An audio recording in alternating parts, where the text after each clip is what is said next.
네, 글로벌 외신센터입니다. 말씀 주신 세 가지 내용들 위주로 오늘 외신 체크해 볼 텐데요. 김민아 캐스터와 함께 하겠습니다. 안녕하세요. 안녕하세요. 네, 뭐니 해도 오늘 첫 번째 소식은 이렇게 뉴욕 증시 3대 증시의 상승을 이끈 소식이 되지 않을까 싶어요. 파월 의장이 다소 비둘기적인 발언을 한 것 같은데 외신으로 좀 자세히 전해주시죠. 네, 로이터 통신 보도 내용입니다. Wall Street ends sharply higher, Powell surges rate worries. 이번에 이 금리 인상과 관련해서 여러 가지 좀 의문과 우려가 많이 나왔었는데요. 이 파월 의장이 자신의 의견을 밝혔습니다. 바로 기사 내용 확인해 보겠습니다. 제롬 파월 연준 의장이 이번 달 금리 인상을 예고했습니다. 파월은 0.25%포인트를 지지한다며 인플레이션이 지속해서 높은 상태를 유지할 경우 금리를 더 올리는 등 적극적으로 움직일 준비가 되어 있다고 밝혔습니다. 생각했던 것보다 비둘기파적이기도 했지만 생각했던 것보다는 다소 매파적인 이런 모습을 보여주기도 했는데요. 파월 의장이 이렇게 발언한 데는 몇 가지 이유가 있었습니다. 우선 인플레이션이 2%를 훨씬 웃돌고 있고 또 고용시장도 강력하기 때문이었는데요. 이번 회의에서 연방금리의 목표 범위를 올리는 것이 적절할 것이라고 예상한 가장 큰 지표였습니다. 블룸버그를 비롯해서 여러 외신들은 연준이 이번 회의를 통해서 향후 몇 달간 긴축 정책이 어느 범위까지 또 어느 정도의 속도로 빨리 진행될 것인지와 관련해서 일부 지침을 제공하고 또 금리와 경제에 대한 새로운 분기별 추정치를 발표할 것이라고 내다봤습니다. 파월 의장은 우리는 인플레이션이 올해 정점을 찍고 앞으로는 하락할 것을 예상한다면서 더 높아질 경우에는 더욱 공격적이게 움직일 준비가 되어 있다고 말했습니다. 0.25%포인트와 0.5%포인트 이 사이에서 많은 논란이 있었는데 우선 파월 의장도 0.25%포인트를 고르기는 했지만 앞으로 상황에 따라서 다시 한번 매파로 돌아설 수 있다는 여지도 함께 남겨뒀습니다. 네, 확실히 봤을 때 시장에서 또 평가가 좋게 나오고 있는 것 같아요. 어느 정도 비둘기적인 발언이었고 월가에서도 전문가들이 그런 발언들을 했던 것 같은데 이와 더불어서 파월 의장이 또 대차 대조표 규모를 좀 축소하겠다 이런 발언도 함께 했거든요. 네. 대차 대조표가 뭔지 그리고 또 어떤 발언들이 있었을까요? 네, 그 부분도 바로 기사 통해서 살펴보겠습니다. 이어 현재 상황에서 정책 조정을 이동시키는 과정은 연방금리 목표 인상과 연준 대차 대조표 규모를 축소하는 등 모든 것을 수반할 것이라고 말했습니다. 또 현재 상황에서 인플레이션도 중요하지만 가장 주목해야 하는 것은 우크라이나 사태라고 짚었는데요. 이렇게 대차 대조표 규모를 축소하는 것에 대해서도 발언을 내놨습니다. 이번 이러한 대차 대조표 관련 발언은 금리 인상은 물론 그간의 채권 매입으로 비대해진 연준 자산을 축소하는 이런 양적인 긴축까지 함께 병행할 것이라는 의미를 내포하고 있었는데요. 연준의 대차 대조표 규모는 거의 9조 달러에 임박하는 수준입니다. 하지만 파월 의장은 이날 대차 대조표 축소 시기에 대해서는 언급하지 않았고요. 금리 인상 직후에 들어갈 연준 자산 정리는 주로 재투자 조정을 통해서 예측 가능한 방식으로 진행될 것이라고 말했습니다. 따라서 이 부분은 우려감을 내비칠 수는 있겠지만 지금까지 시장이 예상하는 것에서 크게 벗어나지는 않는 모습을 보일 것으로 보이고요. 또 러시아 침공에 대해서도 이 러시아의 우크라이나 침공과 계속되는 전쟁 그리고 제재 등이 앞으로 단계적으로 약간의 변동성을 많이 초래할 수 있고 이것은 조금씩 지속될 수 있기 때문에 정책에 어떤 영향을 미칠지를 말하기에는 너무 이르다고 언급했습니다. 그렇기 때문에 이런 우크라이나 사태가 판도를 바꿀 게임 체인저가 될 수 있다는 것을 인정해야 하고 이에 따라서 어떻게 대응해야 할지까지 함께 모색해 봐야 한다고 말했습니다.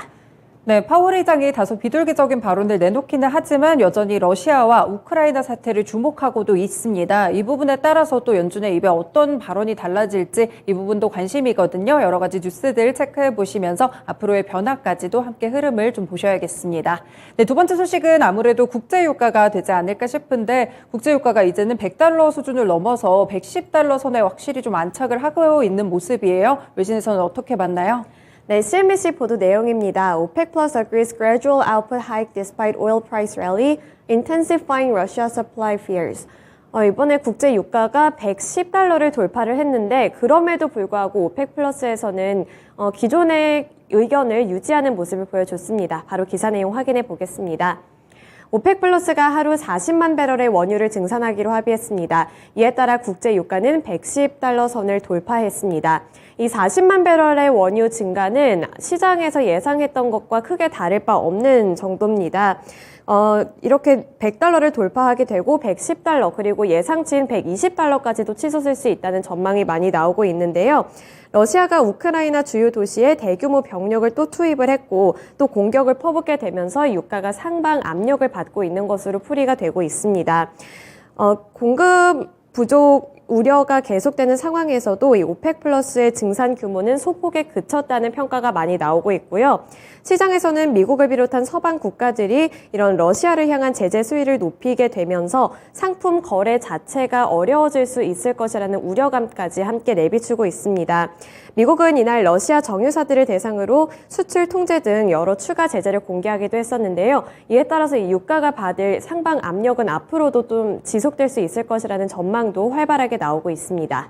네, 최근에 시장에서 도사리고 있는 리스크 중 하나가 유가가 아닐까 싶은데 결국에는 110달러 선 뚫어냅니다. 이렇게 네. 지정학적 리스크까지도 있었는데 여기 오펙 플러스가 증산까지 합의를 하다 보니까 이렇게 좀 상방 쪽으로 많이 올라가게 된 것 같아요. 네, IEA 측에서도 한번 발표를 했던 것 같은데 다시 한번 좀 짚어주세요. 네, IEA 측에서도 전날 이런 유가 급등을 억제하기 위한 여러 가지 말을 내놨는데요. 이 국제에너지기구 IEA 회원국들이 유가 급등을 억제하기 위해서 6천만 배럴의 비상 비축유를 풀기로 결정한 바 있습니다. 다만 시장에 별다른 영향을 미치지는 못했는데요. 이 6천만 배럴은 러시아의 12일치 수출량 규모로 그렇게 나쁘지 않은 규모이기는 합니다. 러시아는 하루에 400에서 500만 배럴의 원유를 수출하고 있는데 그와 비교했을 때 이번에 IEA 측에서 방출하겠다고 한 이 규모는 15배에 달하는 수준인데요. 하지만 여전히 이번 방출량은 전 세계 하루 평균 사용량에 미치지 못하는 수준이라는 점에서 조금 아쉬운 부분도 갖고 있습니다. 이번 합의는 러시아의 우크라이나 침공 이후 국제 유가가 급등하자 이 급한 불부터 끄겠다는 취지였는데요. 하지만 상황에 따라서 추가 방출도 검토하겠다고 나섰습니다. 이에 따라서 국제 유가의 행보는 앞으로도 좀 지켜봐야 할 것 같습니다. 네, 그렇군요. 네, 세 번째 소식도 좀 살펴보겠습니다. 간밤에 또 전기차 관련 종목들 희비가 크게 엇갈리는 모습이었는데 루시드나 리비안 같은 종목들의 또 폭락이 나왔더라고요. 이 네. 내용 어떤 이야기일까요? 네, 밸런스 보도 내용이고요. Rivian stock is falling because EV prices are rising. Investors aren't happy. 투자자들이 별로 좋아하지 않을 만한 기사 내용입니다. 리비안의 주가가 많이 하락을 했는데 그 이유는 가격 상승에 있었습니다. 바로 기사 내용 확인해 보겠습니다. 미국의 전기차 스타트업이자 테슬라의 대항마로 불리는 리비안이 비용 상승과 공급망 문제 등에 따라 전기차 가격 인상에 나섰습니다. 이에 따라서 리비안의 주가는 하락했는데요. 리비안은 이날 성명을 내고 이 자사 전기차 가격을 올리겠다고 이렇게 밝혀왔습니다. 우선 전기 픽업 트럭인 R1T의 기본 가격은 듀얼 모터와 기본형 표준 배터리를 장착한 경우에는 기존 67,500달러, 한화로 약 8,129만 원에서 73,500달러로 약 8,851만 원으로 상향 조정했습니다. 또 듀얼 모터와 기본형 표준 배터리를 장착한 전기 스포츠 유틸리티차인 SUV인 R1S의 가격 또한 7만 달러에서 7만 2,500달러로 2,500달러가량 증가하는 모습을 보여줬는데요. 리비안의 최고 성장 책임자인 지텐벨은 이번 성명서를 통해서 리비안은 대부분의 제조사와 마찬가지로 인플레이션의 압력을 받고 있고 또 부품 비용 증가와 반도체 칩을 포함한 공급망 제약 등의 문제에 직면해 있기 때문에 이 가격 인상은 불가피할 수밖에 없었다 이렇게 전해왔습니다. 이러한 도전적인 상황으로 비용이 높아짐에 따라서 R1T와 R1S 모델의 가격 인상이 진행될 것이라고 설명했고요. 리비안의 주가는 8.36% 하락하게 되면서 61.91달러로 장을 마감했습니다. 리비안의 주가는 올해 들어서만 40%가량 하락했습니다.